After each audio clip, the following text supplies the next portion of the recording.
Marcus wiped the sweat from his forehead as he checked his watch again. The afternoon sun beat down mercilessly on the cracked pavement of the bus stop on 5th Street. His 7-year-old daughter Emma sat beside him on the worn wooden bench, her school backpack clutched tightly in her small hands.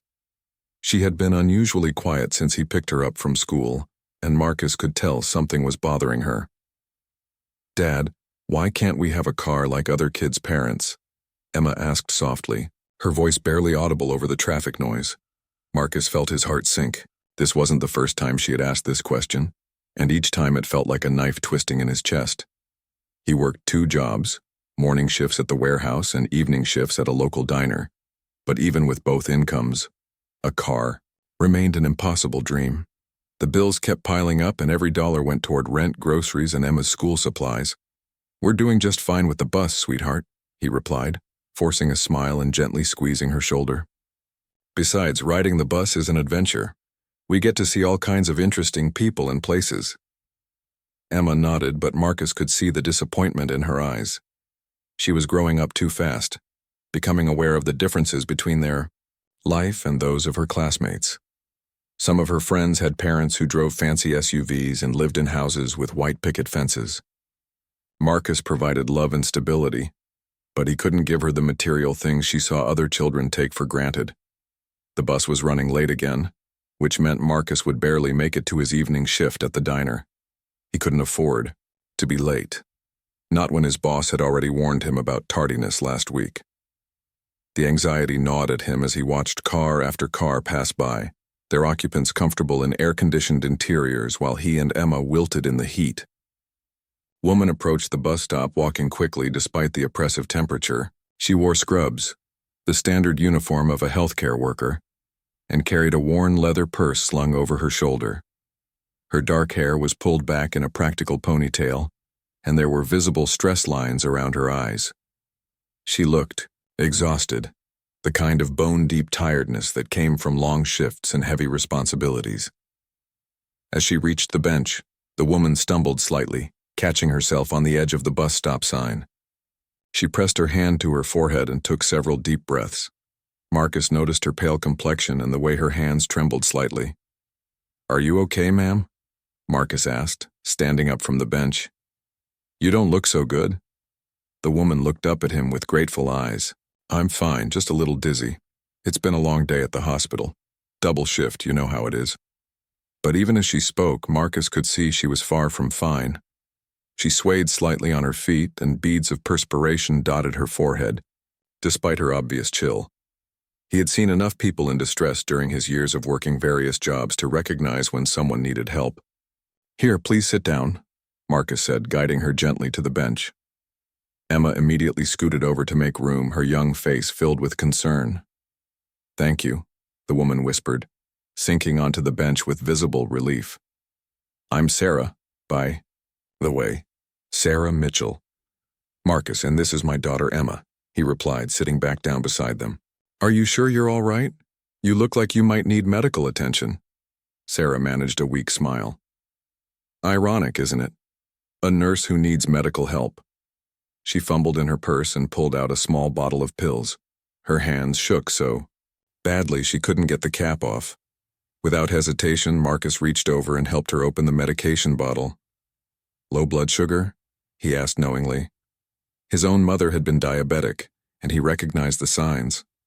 "Something like that," Sarah nodded, taking 2 pills and swallowing them dry. "I haven't eaten anything since this morning. Been running on coffee and determination."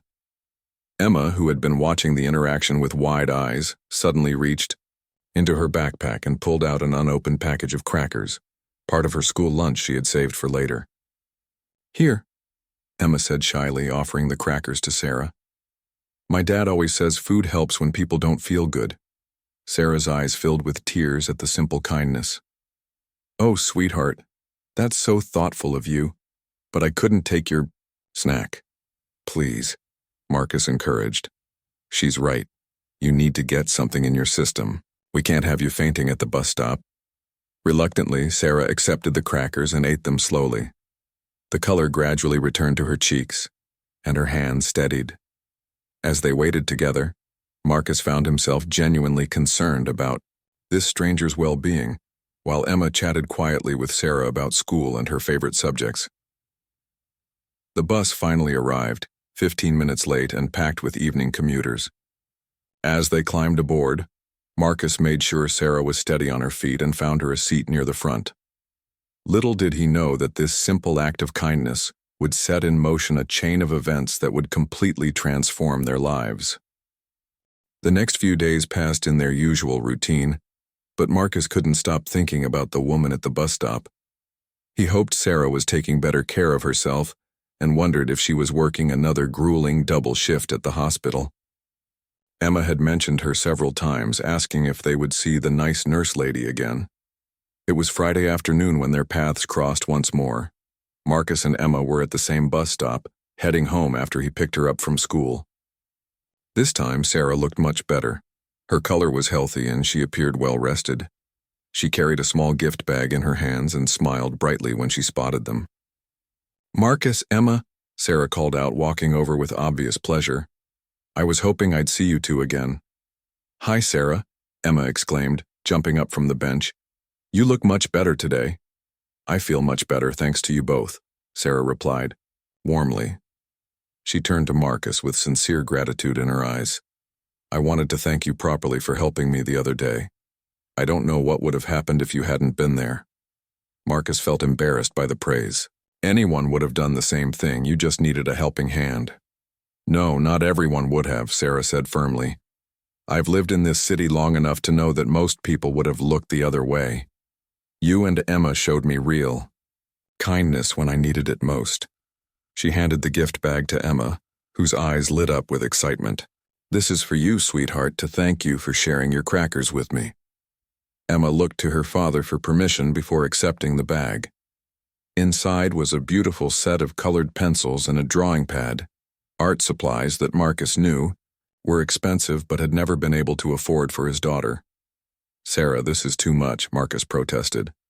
"She was just being kind. You don't need to give her anything." "I want to," Sarah insisted. "Besides, Emma told me she loves to draw, and every young artist needs proper supplies." Emma hugged the art supplies to her chest, her face glowing with happiness. "Thank you so much. These are the best pencils I've ever seen." As they waited for the bus, Sarah and Marcus fell into easy conversation. She asked about his work, and Marcus found himself opening up about his struggles to balance 2 jobs while raising Emma alone. He didn't usually share personal details with strangers, but something about Sarah made him feel comfortable. Her mother left when Emma was 3, Marcus explained quietly, making sure his daughter was distracted by her new art supplies. Said she wasn't ready for the responsibility of being a parent. "It's been just the 2 of us ever since." Sarah's expression softened with understanding. "That must be incredibly difficult. You're doing an amazing job with her. She's polite, kind, and clearly adores you." "I try my best, but sometimes I worry it's not enough," Marcus admitted. "She deserves more than I can give her right now." "Love and stability are worth more than material things," Sarah said gently. "Trust me, I see a lot of families in my work. The children who thrive are the ones who feel secure and loved, regardless of their circumstances." When the bus arrived, they sat together again. Sarah seemed genuinely interested in their lives, asking Emma about school and listening intently as the little girl chattered about her favorite teacher and the book she was reading. Marcus noticed how naturally Sarah connected with children. It was clear she had experience with young people. "Do you have kids of your own?" Marcus asked. A shadow passed over Sarah's face. "No, unfortunately. My career has always come first. Sometimes I wonder if I made the right choices." Before Marcus could respond, Emma piped up. "You could be like our friend. We don't have many friends who are grown-ups." Sarah smiled, though Marcus caught a hint of sadness in her eyes. "I would like that very much, Emma."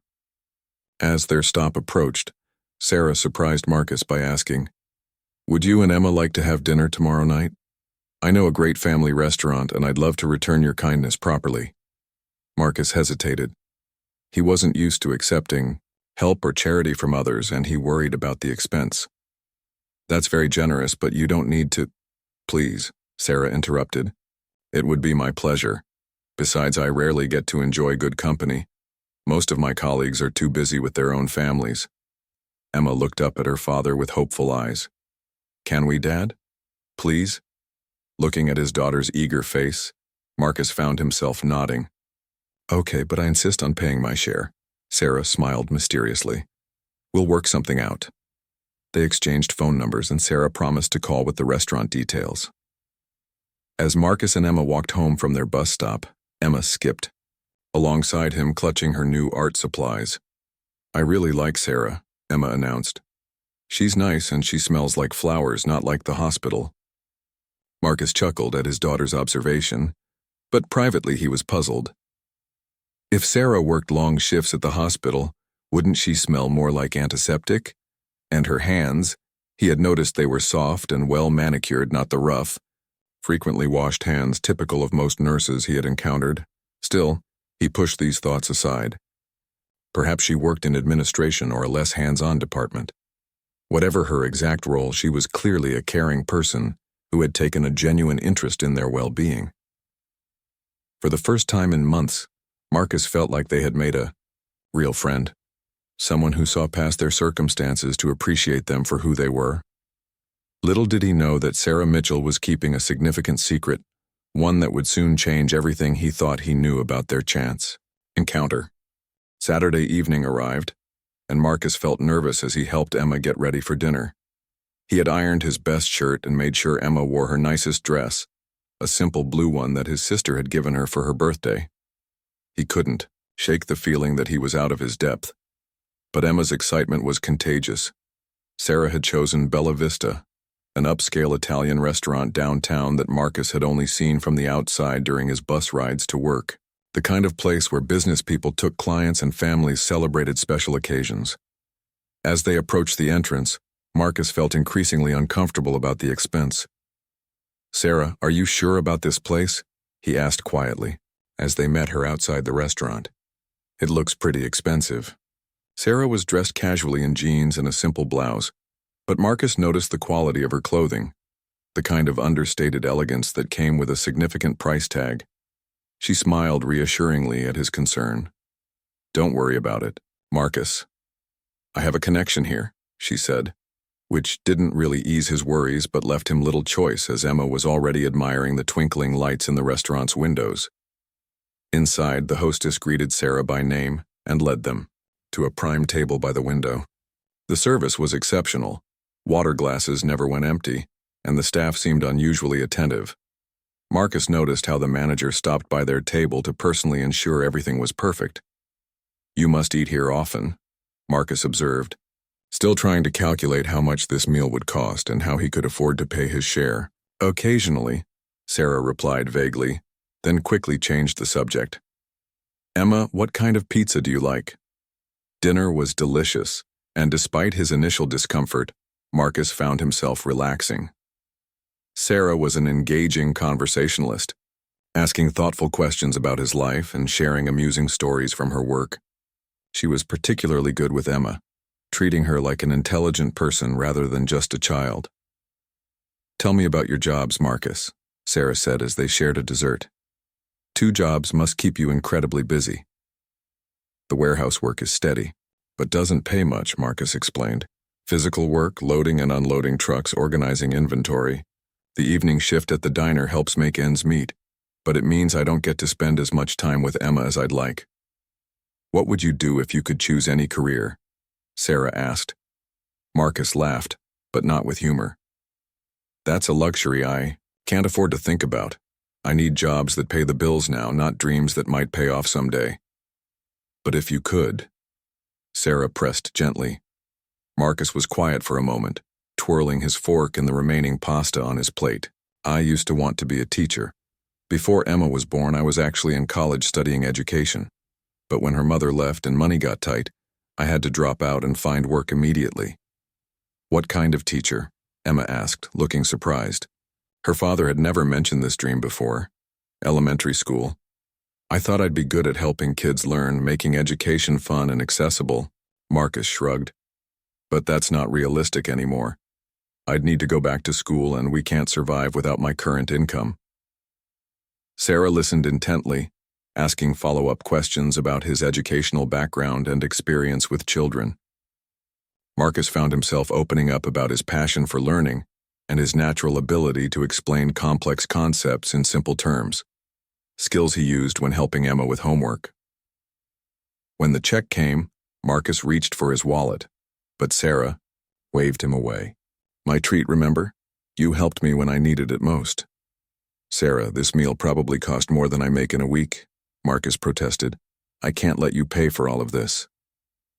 "Consider it an investment," Sarah said with a mysterious smile. "Sometimes, helping others comes back to benefit us in unexpected ways." As they waited for the bus after dinner, Emma played with her new art supplies while Sarah and Marcus continued talking. Marcus noticed that Sarah seemed to know a lot about business and healthcare administration, more than he would expect from a floor nurse.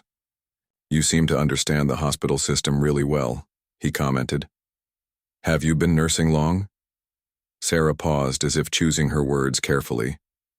"I've been in healthcare for about 15 years, working my way up through different positions. You learn a lot about how these organizations operate when you've been around long enough." "Different positions?" Marcus asked. "Oh, you know how it is," Sarah said evasively. "Nursing, administration, management training. Healthcare workers often wear multiple hats." When their bus arrived, Sarah surprised them by not getting on. "I'm actually meeting a colleague nearby," she explained. "But I had a wonderful time tonight. Would it be okay if I called you next week? Maybe we could do something with Emma, take her to the children's museum or the park." Emma clapped her hands excitedly, and Marcus found himself agreeing despite his usual caution about accepting continued generosity from relative strangers. As the bus pulled away, Marcus saw Sarah walking toward a black luxury sedan that had been parked across the street. Through the rear window he caught a glimpse of her settling into the back seat while someone else drove. It struck him as odd. Most nurses he knew drove their own cars, usually older, practical vehicles. "Dad, I really like Sarah," Emma said, settling into her seat with her art supplies. "She asks good questions and really listens to the answers." "She does," Marcus agreed, though his mind was churning with questions. The expensive restaurant, the exceptional service, the luxury car, none of it quite fit with Sarah's claim of being a hospital nurse. Yet her kindness toward them seemed genuine, and Emma had clearly formed an attachment to her. Marcus decided to reserve judgment. Perhaps Sarah had family money or had been unusually successful in her career. Whatever her circumstances, she had shown them nothing but generosity and friendship. Still, he couldn't shake the feeling that there was much more to Sarah Mitchell than met the eye. Over the next 2 weeks, Sarah became a regular part of Marcus and Emma's lives. She took them to the Children's Museum on Saturday, where she seemed to know several staff members personally, and they were given a special behind-the-scenes tour. The following weekend, they went to the city park, where Sarah watched Emma play while she and Marcus sat on a bench talking about everything from local politics to Emma's progress in school. Marcus began to notice more inconsistencies in Sarah's story. Her phone was constantly buzzing with calls that she would excuse herself to take, speaking in hushed, urgent tones about budgets, board meetings, and strategic planning. When he asked about her work schedule, her answers were vague and often changed from week to week. One afternoon, while Emma was at school, Marcus decided to stop by the hospital where Sarah claimed to work. He told himself he was just being cautious. As a single father, he needed to be sure about the people he allowed into his daughter's life. The information desk had no record of a Sarah Mitchell in nursing, though the receptionist mentioned there were several departments that might not be listed in the general directory. "Try calling Human Resources," she suggested. They would have records of all employees. But when Marcus called HR, they also had no record of Sarah Mitchell as a current employee. Growing more concerned, he asked if she might have recently left the hospital. "I'm sorry, sir, but I can't provide information about former employees," the HR representative said politely. "However, I can tell you that we haven't had a Sarah Mitchell in our nursing department in the past 5 years. Marcus left the hospital feeling confused and slightly betrayed. Why would Sarah lie about where she worked? What else might she be hiding? His protective instincts as a father kicked in, and he resolved to confront her directly the next time they met. That opportunity came sooner than expected. Sarah called that evening, sounding unusually flustered. "Marcus, I hate to ask this, but would it be possible for you to meet me tonight? There's something important I need to discuss with you." "Actually, there's something I need to discuss with you too," Marcus replied, his voice cooler than usual. They arranged to meet at a coffee shop near Marcus's apartment after Emma was in bed. Marcus asked his elderly neighbor, Mrs. Rodriguez, to keep an ear out for Emma while he stepped out for an hour. Sarah was already waiting when he arrived, looking nervous and fidgeting with her coffee cup. She had dark circles under her eyes, and her usual composed demeanor seemed strained. "Marcus, thank you for meeting me," she began, then stopped when she saw his serious expression. "You look upset. What did you want to talk about?" "I went to the hospital," Marcus said directly. "They have no record of you working there, either currently or in the recent past. So my question is simple. Who are you really, and why have you been lying to me?" Sarah's face went pale, and she closed her eyes briefly. When she opened them, there were tears threatening to spill over. "You're right to be suspicious," she said quietly. "I haven't been completely honest with you, and I'm sorry. I was going to tell you tonight anyway, that's why I asked to meet." "I'm listening," Marcus said, his arms crossed defensively. Sarah took a deep breath. "My name really is Sarah Mitchell, and I do work in healthcare, but not as a nurse. I'm the CEO of Metropolitan Health Systems." Marcus stared at her in disbelief. Metropolitan Health Systems was the largest healthcare network in the state, operating 12 hospitals and dozens of clinics. He had seen their CEO's name in the newspaper business section, some woman who had transformed the struggling system into a profitable enterprise. "You're kidding me," he said flatly. "I wish I were." Sarah reached into her purse and pulled out a business card and ID badge, sliding them across the table. The ID clearly showed her photo and title, Sarah Mitchell, Chief Executive Officer. Marcus picked up the credentials, examining them closely. They looked authentic, and the photo was definitely Sarah, though she wore a professional suit and had her hair styled differently. "Why?" was all he managed to say. "The day you helped me at the bus stop, I was having the worst day of my professional life," Sarah explained. "We had just lost a major lawsuit that morning, a malpractice case that resulted in a $50 million judgment. Our insurance covered most of it, but the negative publicity was devastating. I had spent 14 hours in emergency board meetings, dealing with angry investors and worried department heads." She paused to wipe her eyes with a napkin. "I was exhausted, stressed, and honestly questioning every decision I'd made in my career. I had driven my car to work that morning, but my assistant drove me to that bus stop because I was too shaken up to drive safely. I was waiting for my driver to pick me up when you found me. So you lied about being a nurse because when you helped me, you didn't know who I was. You just saw someone who needed assistance and you gave it without expecting anything in return. Do you know how rare that is in my world?" Sarah's voice became passionate. "Every day, people approach me wanting something, funding for projects, job favors, business deals. But you and Emma helped me simply because it was the right thing to do." Marcus was still processing this revelation. "So everything since then has been what? Some kind of experiment?" "No," Sarah said firmly. "My friendship with you and Emma is real. The time we've spent together has been the most genuine, relaxed moments I've had in years. You've treated me like a normal person, not like a title or a bank account. But you've been lying to us this entire time. I was afraid that if you knew who I really was, everything would change. You'd become uncomfortable around me, or worse, you'd start treating me differently because of my position and wealth." Marcus sat back in his chair, feeling overwhelmed. "Sarah, I don't even know what to say. This changes everything." "Does it have to?" she asked hopefully. "I know I should have told you sooner, and I'm sorry for deceiving you. But the connection we've built, that's real. Emma's become like the daughter I never had, and you." She trailed off, blushing slightly. "What about me? You've shown me what it means to be genuinely kind and selfless. You've reminded me why I got into healthcare in the first place. To help people, not just to build a successful business." "Marcus, was quiet for several minutes, processing everything Sarah had told him. Finally, he looked up at her. "I need time to think about this," he said. "I need to figure out how to explain this to Emma, and I need to decide whether I can trust someone who's been lying to me for weeks, regardless of the reasons." Sarah nodded sadly. "I understand. I just hope you'll give me a chance to prove that my feelings for you and Emma are genuine." As Marcus walked home, his mind raced with questions and implications. Sarah Mitchell wasn't just wealthy. She was one of the most powerful people in the state's healthcare industry. What did that mean for their friendship? And more importantly, what did it mean for Emma, who had grown so attached to the woman she knew as a kind nurse? Marcus spent a sleepless night wrestling with Sarah's revelation.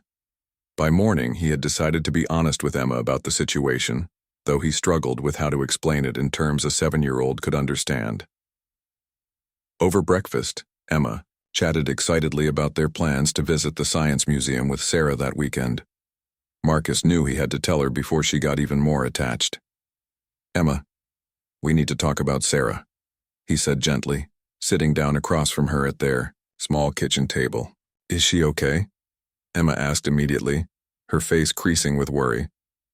"She's not sick again, is she?" "She's fine, sweetheart. But I found out something important about her that she should have told us from the beginning." Marcus chose his words carefully. "Remember how we thought Sarah was a nurse at the hospital?" Emma nodded, taking a bite of her cereal.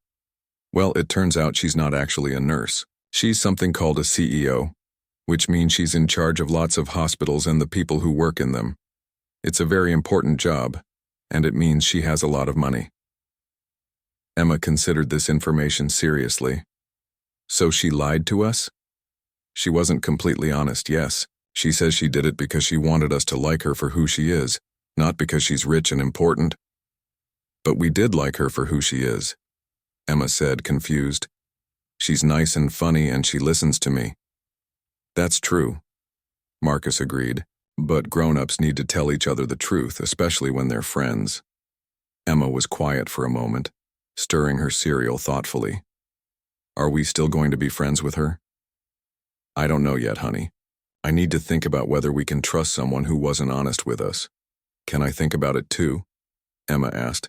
"And maybe we could ask Sarah why she didn't tell us the truth." Marcus was impressed by his daughter's mature approach to the situation. "Of course you can think about it, and if you want to ask Sarah questions, we can arrange that."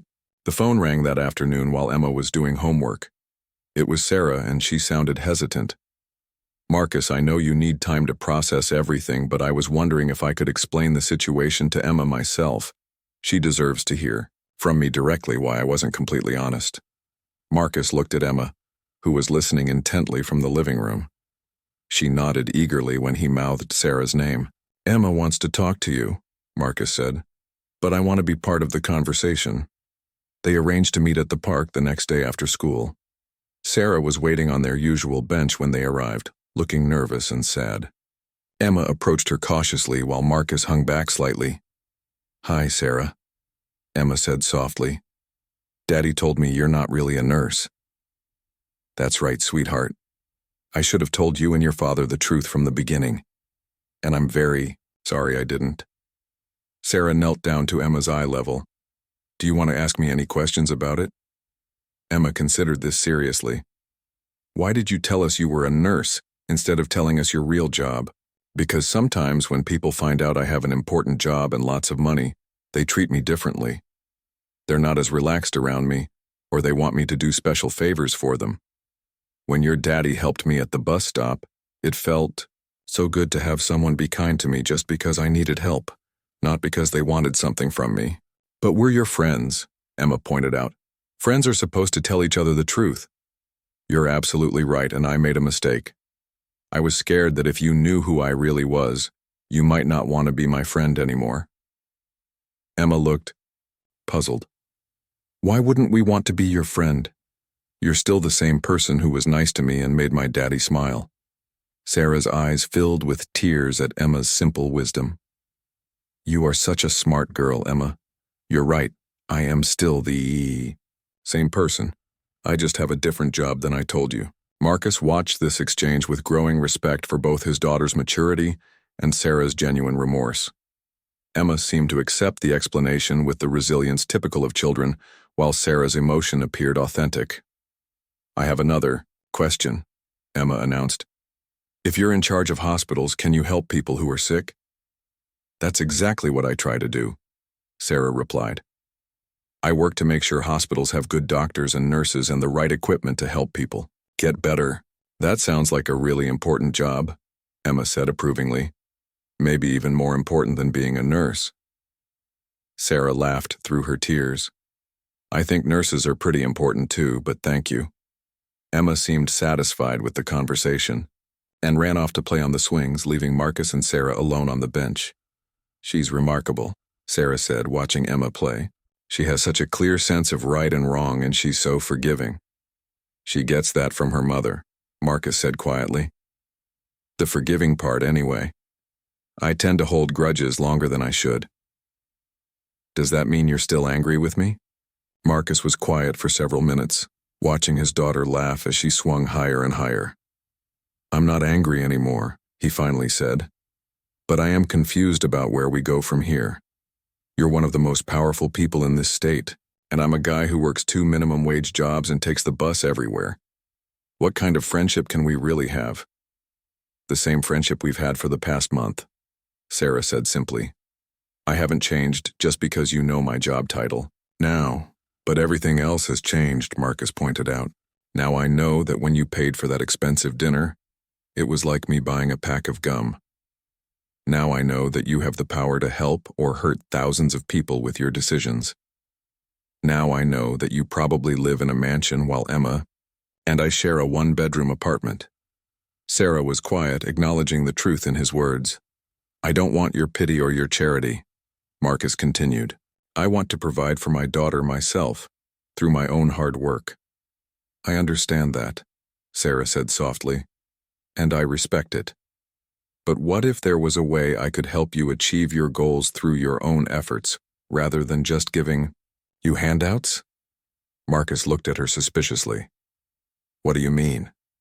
What if I told you about an opportunity that matched your skills and interests, but you'd have to earn it completely on your own merit? Despite his wariness, Marcus found himself curious. What kind of opportunity? Sarah took a deep breath before continuing. Metropolitan Health Systems is launching a new community education program. We want to teach health literacy in underserved communities, helping people understand basic medical concepts, navigate the healthcare system, and make informed decisions about their health. Marcus listened carefully as Sarah explained the initiative. We need someone to develop and lead the program, someone who can take complex medical information and make it accessible to people with varying levels of education. Someone who understands what it's like to struggle with the healthcare system from a patient's perspective. And you think I could do that? Marcus asked skeptically. I think you'd be perfect for it, Sarah said earnestly. You have a natural teaching ability. I've watched you explain things to Emma in ways that make complex concepts simple and interesting. You have personal experience navigating healthcare challenges as a single parent on a tight budget, and you genuinely care about helping people. Marcus felt a flicker of excitement but quickly tamped it down. Sarah, I didn't even finish college. I don't have any formal training in education or healthcare. The position comes with full educational support, Sarah continued. We would pay for you to complete your education degree while working part-time developing the program. Once you graduate, you'd transition to full-time program director. What's the catch? Marcus asked, his natural caution kicking in. There's no catch, but there are conditions, Sarah replied honestly. First, you'd have to apply for the position like any other candidate. I can tell you about the opportunity, but I can't guarantee you'll get it. You'd need to interview with our education committee and prove you're the right person for the job. Second, the program is funded through a competitive grant process. If you get the position, you'd need to help secure ongoing funding,